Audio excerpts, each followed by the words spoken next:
Rice contains arsenic, and that's just a fact. It doesn't matter if it's your sushi you eat or your stir fry, even your baby food, it contains arsenic.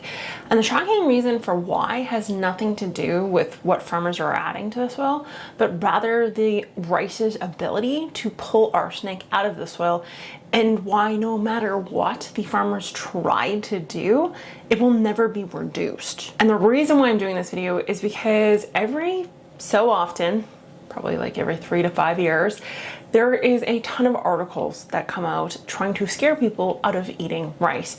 And I recently saw the whole arsenic and rice circuit in the media begin here in the last 2 or 3 months.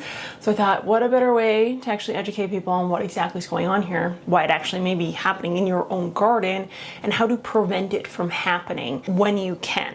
And in the case of rice, it's very difficult to stop. If you don't know who I am, my name is Ashley. I have a bachelor's of science in soil science, and I like to take said science and apply it to the garden. And in this case, I guess in the broader view of agriculture, which is my bread and butter, if you will. So arsenic is actually present in all soils. And the way that it becomes so hyper available inside of a rice field has to do with the fact that these are flooded fields. So if you have a flooded garden or a heavily cat-like, okay. Was that necessary? I feel like it probably wasn't. Was it necessary for your brother to do that? He seems to think it was. You're a horrible guard dog. You're supposed to make sure he doesn't do stupid shit like he's a bad dog. I don't want the kisses. We're not playing. No, we're not playing. You're not playing. Oh my God, you're the same size as me, man. So the reason why we see this in saturated soils is actually because the water displaces oxygen, and when there's no oxygen present, our soil chemistry begins to flip. Iron molecules that normally lock arsenic into place are being dissolved, and this dissolving of iron actually releases the arsenic into the soil. A 2020 environmental science review actually looked at this and the conversion rate of how this happens. And not only is arsenic released into the soil, but it's a highly mobile, highly bioavailable form of arsenic called arsenite. So arsenite is more easily transported into the plant. And in Bangladesh, in the rice paddies, soils that are flooded have 2 to 10 times greater volume of arsenic. And this isn't just specific to Bangladesh and their rice fields. It has to do with any soil that is flooded for any period of time. And the way to manage this actually has to do with allowing for, essentially for the soil to dry out, which then kind of rebalances that soil chemistry. So anyone who's chronically online and is into like the beauty world will already know about rice hair washes. And so essentially what this is, it's the utilization of rice water to wash your hair with, which in turn makes for a stronger hair. And part of this has to do with the silicon that is actually inside of rice. And that is because rice plants in and of themselves have receptors that are able to pick this up in excess or in high volumes when compared to other plants. Now, oddly enough, arsenite has a very similar chemical makeup or disposition that allows for it to be taken up and be mistaken as that silicon. So that's how it ends up becoming so high inside of your rice. So essentially the plant is quite literally mistaking this arsenite as silicon, which is like normally what this plant uptakes in excess as a nutrient, and kind of replacing it with the arsenic. And we know this for a fact because there's a 2012 meta-analysis that was done on exactly this, looking at the uptake of arsenic into the plant due to the fact that plants often recognize this arsenite as a nutrient. And rice, unfortunately, is a hyperaccumulator of normally silicon, and in this case arsenite, when compared to other grain crops such as wheat, for example. You won't find arsenic, even if the soil was heavily flooded, in wheat or barley or oats or anything like that. So you're probably wondering, well, Ashley, you've constantly talked about hyperaccumulators or phytoremediation and how if you grow a sunflower in somewhere that just had a nuclear disaster, you can eventually remove all the radiation, dispose of the plant debris, and ultimately have a soil that is cleaned out. So hypothetically, if you were to take rice and continually harvest from there, remove all of the biomass that is now contaminated with this arsenic, you hypothetically will have less arsenic in your soil because you've just removed a whole bunch.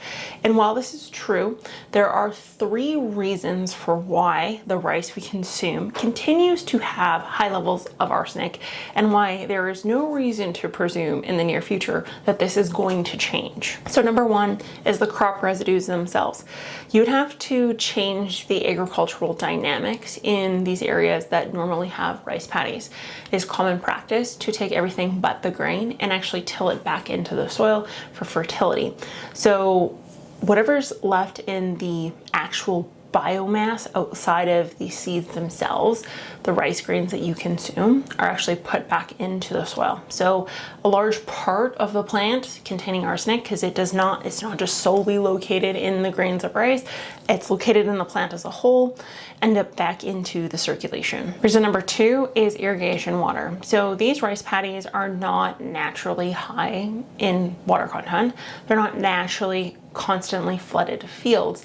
Oftentimes they are flooded through irrigation, and these soils already contain really high levels of arsenic naturally. And whenever your soil contains something high naturally, it tends to also transfer to the water, which in turn transfers to you ingesting it by drinking your tap water, or actually is put onto the garden, the soil, and ultimately the plant.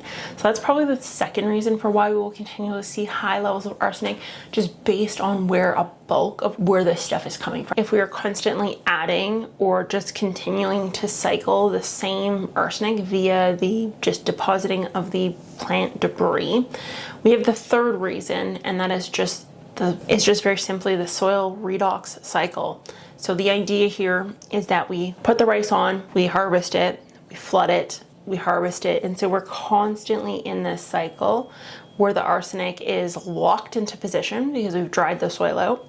Now we've wetted the soil to the point that it's holding the arsenic and made it highly bioavailable. Now we've locked it in again and it's water available again, and we keep on putting more water that has arsenic in it. So it just ends up staying in limbo, and we're never ever able to flush the system, similar to how we could flush a system of various other nutrients. For example, nitrogen can be very easily flushed when it's in excess in a soil. In the case of arsenic, it's very difficult to do. So farmers can reduce arsenic if they chose to change their farming practices slightly.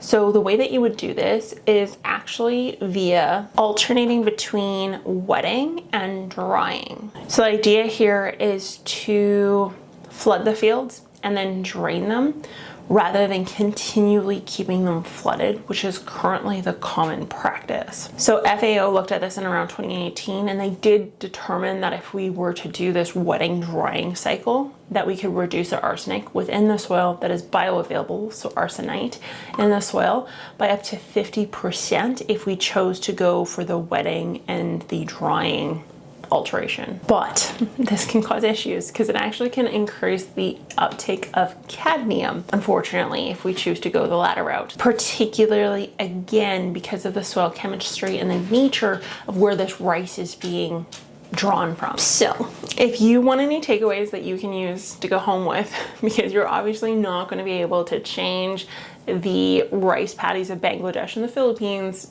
today or tomorrow, there are some steps you can take because not all rice is grown the same, oddly enough. So for example, basmati or jasmine rice, which jasmine rice, I'm sorry, is the most delicious rice, I'm just saying, but these are usually grown in drier soils. Therefore, less arsenite is bioavailable to that plant, and therefore there is less arsenic and less cadmium actually inside of these grains of rice. Now you can also, if you want to, pay the big bucks and get rice out of California. They actually do produce rice in California, and they also produce wild rice here in Canada, also very delicious, oddly enough, both of which are typically very low in that arsenic, just based on a lot of controls they have in place and actually how they choose to farm or practice farming around the whole rice fields setup. Now, this is controversial because I think that it may change like the texture, the taste, and I've seen a lot of people debating whether or not you should be doing this. But if you choose to rinse your rice prior to cooking it, it actually does reduce the arsenic level in the rice. And more specifically, you rinse and then you cook in excessive volumes of water. So instead of the 1-to-2 ratio you normally do with rice, you would do like the 1-to-3 and then drain off the excess. And this can reduce your arsenic to about somewhere around the 60% mark. So it's actually quite drastic. Anyways, Geek Creators, let me know in the comments down below if rice is a big part or a big staple of your everyday eats. For us personally, we're not big potato people. We are more rice folk here in this house. So for me personally, I enjoy rice, and so I do eat it very regularly. But then again, I don't eat a lot of like starchy, carby stuff. So it's very rare that even that happens. But if I had to choose something, if I was to choose potatoes over rice, it's definitely going to be rice. I'd be interested to know what your guys' thoughts and feelings are on this. And I will talk to you guys next time. Bye.